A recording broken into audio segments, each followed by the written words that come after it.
A ver, pensemos en esto. ¿Qué tiene que ver la tierra, o sea, quién es el dueño de la tierra, con la paz de un país? Bueno, pues en el caso de Colombia, muchísimo. Hoy vamos a hacer justo eso, un viaje en el tiempo, un recorrido por esa lucha larguísima por una reforma rural. Es una historia que ha marcado a Colombia y que los lleva hasta un acuerdo de paz histórico. Miren este número, 0.897. Así, a simple vista, podría no decirnos nada, ¿verdad? Pero este numerito es el índice de Gini que mide la concentración de la tierra en Colombia. Y aunque suene súper técnico y abstracto, detrás de él se esconden décadas, pero décadas de conflicto y una desigualdad tremenda. Entonces, la gran pregunta es, ¿qué significa este número para Colombia en la vida real? ¿Qué hay detrás de esa cifra? Esa pregunta va a ser nuestra brújula en este análisis, para poder entender de verdad los problemas sociales y políticos que se esconden en esa estadística.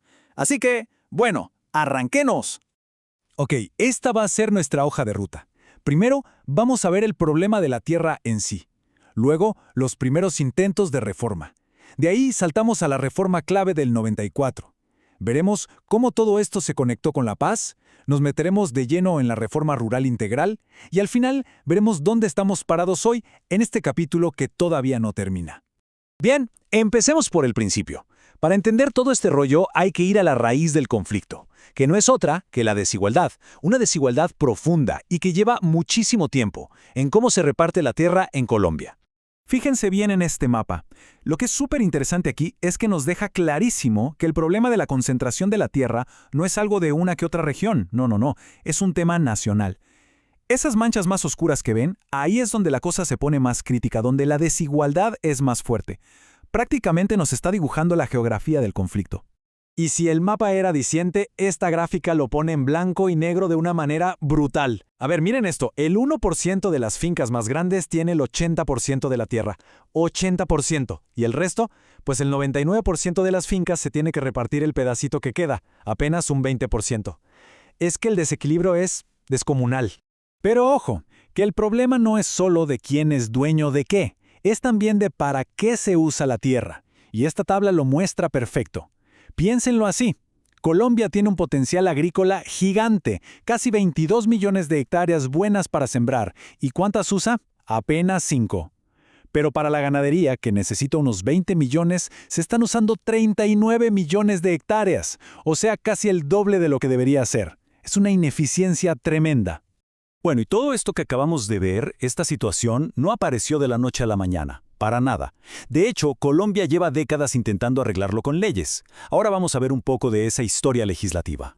Aquí en esta línea de tiempo se ve clarito que ha sido un camino largo, ¿no? Miren, en el 73, la Ley 5 que buscaba meterle más plata al campo. Luego en el 88, la Ley 30, que le hacía cambios a una ley agraria más vieja. Y un punto clave, la Constitución del 91, que preparó el terreno para lo que vendría después. Cada ley, cada cambio era como un intento de ajustar las tuercas a una maquinaria que no terminaba de funcionar bien. Llegamos a un año que es un punto de quiebre, 1994. Se firma la Ley 160. Pero para entender bien esta ley, sus logros y también por qué no funcionó del todo, es importantísimo entender en qué momento histórico de Colombia nació. Y aquí está la clave de todo. La reforma del 94 no nació en un país en paz, ni mucho menos. Nació en medio del caos. Estamos hablando de un momento donde la guerrilla, el narcotráfico y los paramilitares estaban en plena efervescencia, todos peleándose por el control de los territorios. Imagínense tratar de hacer una reforma agraria en ese escenario. Era una misión casi imposible. Aún así, con todo y el contexto tan complicado, la ley fue súper ambiciosa.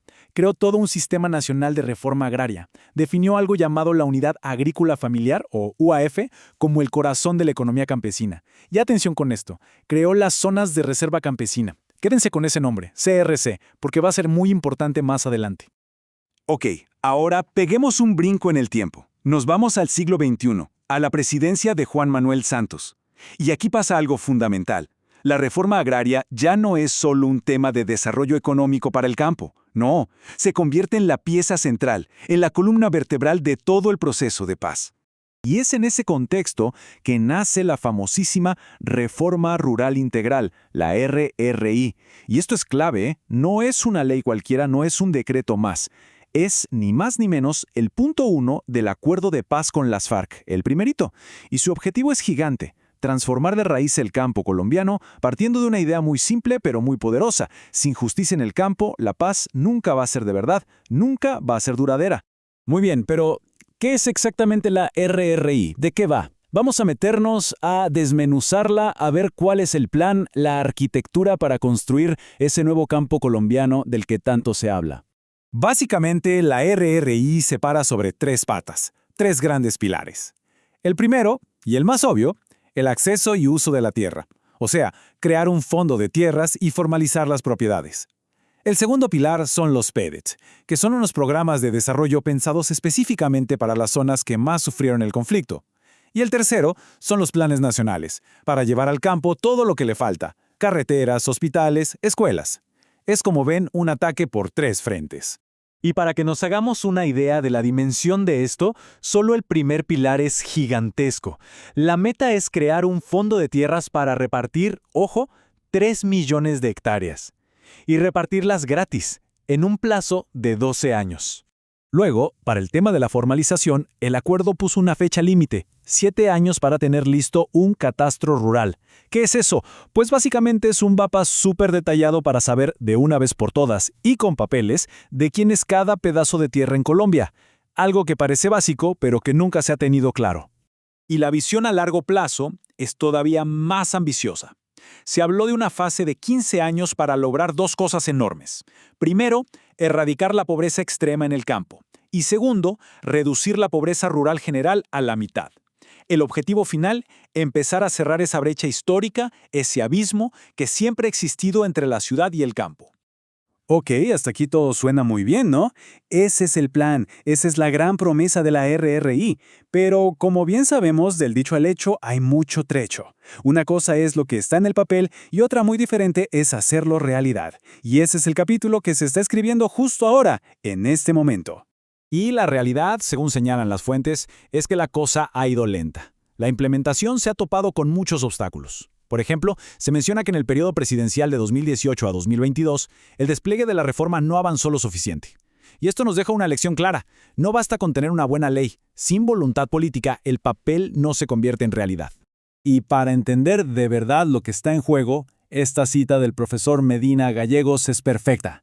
Lo que nos dice es que figuras como las zonas de reserva campesina, esas de las que hablamos antes, no son solo un trámite técnico o un nombre en un papel, son mucho más. Son proyectos sociales, son proyectos políticos que nacen desde la gente, desde las comunidades, para construir la paz desde abajo, desde su propio territorio. Y con esto llegamos al final, y nos quedamos con una gran pregunta flotando en el aire. La reforma rural integral es probablemente la herramienta más poderosa y completa que ha diseñado Colombia para transformar su campo. Pero su éxito no está garantizado. Depende de un camino que todavía es largo, que es complejo. Y por eso, la pregunta de si Colombia podrá por fin saldar esa deuda histórica que tiene con su gente del campo sigue más abierta que nunca.